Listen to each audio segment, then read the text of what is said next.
Hey guys, this is Ryan, and you're listening to 60 Cycle Hum, the guitar buying, selling, trading, guitar buying, selling, trading, fixing, modding, breaking, reviewing, and playing and flying podcast. I've had a hell of a day here. I'm actually on the airplane right now, going from Houston to Nashville.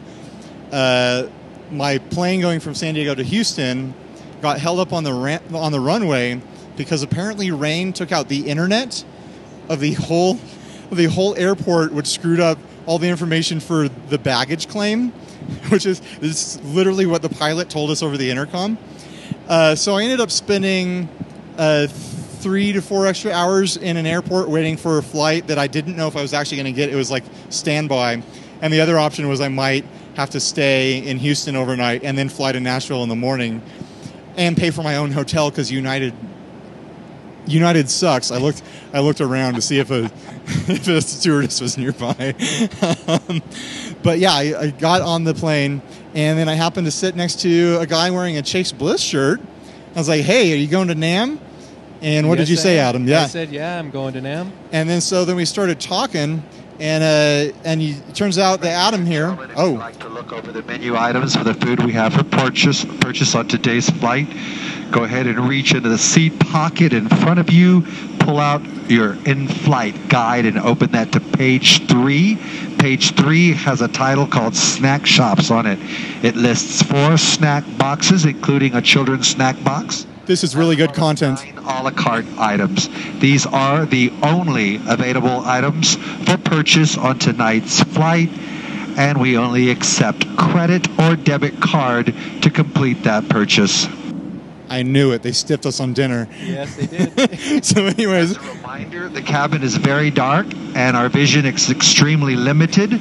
So please bring all legs and arms out of the aisleway for your safety.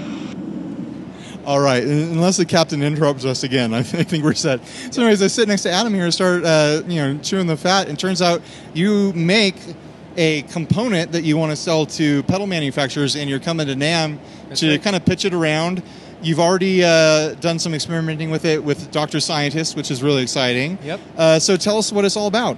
Yeah, so basically the story is that I was a research scientist studying electron transfer across nano layers. And for years I've tried to understand how that works and what's cool about it, what it can be used for. And it turns out that these components have properties that are really cool to use in clipping circuits to generate distortion. And so I had a project that was defined to build a prototype, which Dr. Scientist helped us do to check out how these devices would compare to things like diodes made from silicon, germanium, and that kind of thing. So we went through that, tested it out. We actually wrote a paper in the Journal of Physics about this technology. I'm betting that if you get that paper to me and I post it in our Facebook group, people would love to read it. It was a really fun paper to write for sure. It was really unusual. And then we had Just Nick do a great demo of the prototype that went on YouTube and things. So it's been a fun journey. Nick's awesome. He is awesome. And so then what we've done is we spent some time figuring out some licensing and doing a spin-out company so that we could manufacture the component. And so we've got that up and running now. We've settled that. And we can now manufacture this at the wafer scale and make these components available. So what we've done is we're trying to make them available to builders to use and talk to people about what kind of formats and things like that, what they like from it. Because one of the important things that we can do is by changing things at the nanoscale and how we make it gives you a different electronic response, which can translate to a different amount of harmonic content, a different amount of compression when you're using it in something like a fuzz or an overdrive that would use a conventional clipping topology. So if you were going to break this down into layman's terms, like 2 sentences that like the dumbest guitarist could understand, like what does it do? So what it does is it sounds warmer and it has a softer onset of distortion. So when you play through it, it interacts with your playing in a little bit different way than a conventional diode does. Gotcha.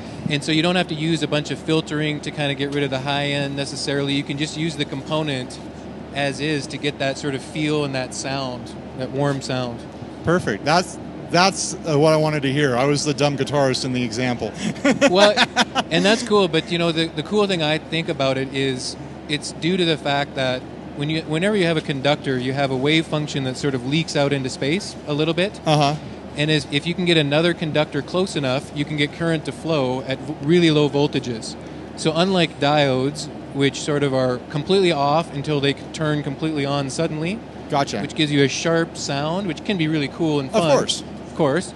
But these give you conductance at lower voltages, which gives you that sort of softer sound. So that's what's cool about it. And it's a... Oh, Yeah. Thanks. thank you. We're getting peanuts or snacks here. Yeah. We're podcasting. I know, Yeah. right? Oh, that'd be fun. Yeah, it would be, In-air yeah. karaoke. That's a good suggestion. It is, yes. Might be a little irritating. Yeah. I bet on like Korean Airlines. Yeah, that you would can be do great. karaoke. All right, so yeah, where were we? So I was just talking about how the component, it uses quantum mechanics to generate its electronic properties, which is also kind of a cool idea. Yeah. And so that's where this comes from. It's called the quantum mechanical tunnel effect. So these tunnel junctions that we manufacture can be used in this sort of circuitry. And, we're excited about it. We want to see what people kind of respond. And we have a new pedal that we just released that's called the wave function overdrive to kind of both capture this wave function leakage into space and the fact that you're shaping the wave of your voltage signal in your electric Right. guitar. So it's a wave function. So it kind of has the dual meaning, just like quantum mechanics there. But we have that pedal lets you switch between germanium, silicon, and two different molecular devices, Nanolog devices. So it lets you like kind of A/B and A/B, figure out what you like. exactly. And just Figure out what you like. discover this new component in a familiar way. That's exactly the idea. So you can kind of compare, see what you might think it's useful for, see how people respond, what kind of music they want to make with it. And that feedback's valuable because we just have two Nanolog devices right now. We can potentially make a dozen or so different electronic properties. Well, you're introducing a brand new component into the wild. Yep. Like you get this, plugged in with these creative builders, and people are going to find all sorts of stuff to do with it, I'm sure. I think so, and it's important that it's an analog component. So sometimes people think, oh, it's the newest technology. It's actually all analog. Yeah, and that's great because like everything that seems to be new coming out, like I'm talking like new concepts, Exactly. is all digital. It is. Because like all the analog components have been done to death, but here you come with a new analog component. That's right. that people aren't familiar with. I bet you're going to sell a bunch of these just on curiosity alone. Like builders, like I just got to try it. Yeah, see how it goes. Exactly. That's what we're hoping to do, so we can see, what gets people's creative juices flowing and what kind of things they want to make with it. For sure. So you didn't develop these right with guitar in mind. You were part of some other organization that was working on this, right? That's exactly right. So as a research scientist at the National Institute for Nanotechnology, that's my day job, sort of. And we were studying these things to understand it at a basic level, how electrons go through molecules, but also we wanted to make things like high-speed transistors and new flash drives, and we had projects aimed at doing those kinds of things. We never thought it would be guitar pedals, that's for sure. Sure. That's like the last thing you think of It was, when you're working on technology in the 21st century. That's right, yeah.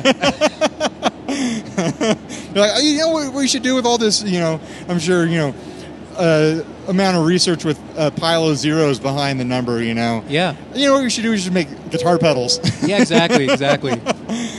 And that was kind of the response. I pitched the project to the management team, said, here's what we want to do, and they were like, you want to do what now? Like, what? And then they were very supportive, like, this is a cool idea, because really the goal is to develop new technologies that do something useful in the real world. So that's really what... And if you can prove it as an audio component, Exactly. it can bleed over to all sorts of other audio components. That's right. You can end up in stereos and TVs, hi-fi systems, whatever needs to happen. Absolutely. If people think they want a molecular bucket brigade, we could try that next. Whoa! That sounds really cool. Yeah. A water, please. Water, please. Yeah. Water. Water. Yes, please. Thanks. We're being obnoxious and podcasting on an airplane. Oh, that's okay. And It's all good ordering fun. water and snacks and stuff. Any This is excuse to talk about gear and... I think our audience is going to love this. This is a brand new format. They're going to request for me to fly somewhere every week. Nice. Just hope that I sit next to someone worth talking to. Ah, yeah. So yeah, that's really exciting stuff. I think that about covers it for now. Let's Yeah. drink our water and eat our pretzels, and I'm sure I'm going to see you around all weekend. Yeah, that's cool. And, people can feel free to stop by. We have a newly launched website, Nanolog Audio is what we're called for now. Look us up. Put all your information out there. What's the name of the Analog Audio? Nanolog Audio is in Nanolog. Nano. Okay. So nano and then analog somewhere in there. So Nanolog Audio. Is there a .com on that or anything? So Nanolog Audio. Yep, there is. So there's a .com on there. And thanks for talking to me. This is a lot of fun. I'm sure we're going to sit here just gabbing until we land, and I'll wonder why I turned off record. But yep, I think this is a tight, fun little episode. Thanks for watching, guys. Stay tuned for more NAMM content. Thanks. Bye.